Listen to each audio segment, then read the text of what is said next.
أعوذ بالله من الشيطان الرجيم بسم الله الرحمن الرحيم আল্লাহ তাআলা কোরআনুল কারীম বলেছেন ইন্নামাল খামরু ওয়াল মাইসিরু ওয়াল আনসাবু ওয়াল আজলামু রিজসুম মিন আমালিশ শাইতানি ফাজতানিবু।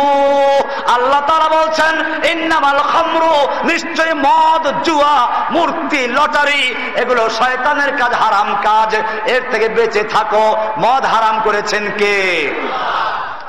আমাদের সরকারদের কাছে মদ হালাল আছে। কোনটা? লাইসেন্স থাকলে মদ হালাল, বৈধ, পুলিশে ধরবে না। লাইসেন্স না থাকলে হালাল।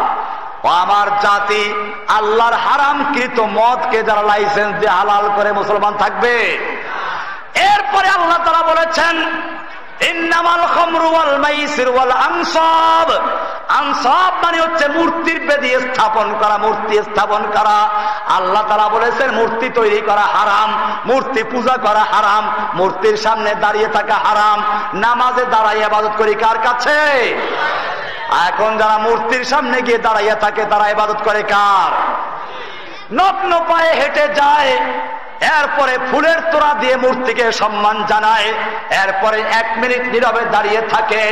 ও মুসলমান জাতি, নামাজের মধ্যে দাঁড়ানো যদি আল্লাহর ইবাদত হয়ে থাকে, মূর্তির সামনে গিয়ে যারা দাঁড়ায় তারা কার ইবাদত করে? ও আমার ভাইয়েরা, আজকেও যারা মূর্তি তৈরি করছে, এই মূর্তি পূজকদেরকে স্পষ্ট বার্তা জানিয়ে দাও, ও আমার জাতি, মূর্তি তোমাদেরকে রক্ষা করতে পারবে না। মূর্তি তুমি পূজা মুসলমান বরদাস্ত করতে পারে না। ইব্রাহিম আলাইহিস সালাম মূর্তি ভেঙেছেন। আজকে আমার দেশের ধর্ম প্রতিমন্ত্রী নির্লজ্জভাবে বলেছে বাংলাদেশের প্রত্যেকটা মসজিদের অর্ধেক মূর্তি পূজার জন্য নাকি ঘুরে দিতে হবে।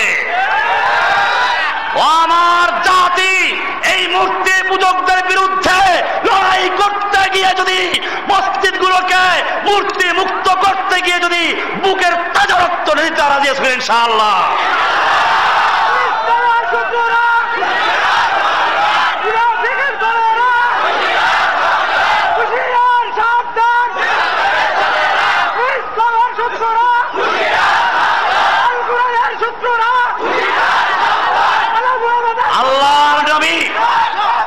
আল্লাহর নবী নাকি মসজিদে মূর্তি পূজার জন্য খুলে দিয়েছিলেন। যেমন ধর্মমন্ত্রী আর তেমন ওই মন্ত্রীর দালাল ইমাম বাইতুল মুকাররমের এক ইমাম বসিয়েছে ইহুদি খ্রিস্টানের 5 গোলাম মূর্খ সালাউদ্দিনকে তাই করে বলতে পারে। নতুবা মুসলমান জানে আল্লাহর নবী যেদিন মক্কা বিজয় করেছেন, মক্কা বিজয়ের ইতিহাস পড়ো। আল্লাহর নবী মক্কা বিজয় করে মাথার টুপিও খোলেন নাই, লোহার পোশাকও খোলেন নাই। খানার কাবার ভিতরে ঢুকে প্রথমে পরশা হাতে নিয়ে মূর্তি খোঁতা মারলে বললেন জাল হাক্কু ওয়া যাহাকাল বাতিল ইন্নাল বাতিলা কানা যাহুকা। সত্য সমাগত, মিথ্যা বিতাড়িত, মিথ্যা মিটে যাওয়ার বস্তুই বটে। এই বলে যখন ইঙ্গিত করছিলেন, ইতিহাস সাক্ষী প্রত্যেকটা মূর্তি 360টা মূর্তি সব গুড়িগুড়ি হয়ে গিয়েছিল, ঠিক না? আমার জাতি, যেই নবী আল্লাহর ঘরকে মূর্তি মুক্ত করলেন, ওই আল্লাহর ঘরে যারা মূর্তি ঢুকাতে চায় তারা মুসলমান না হিন্দু?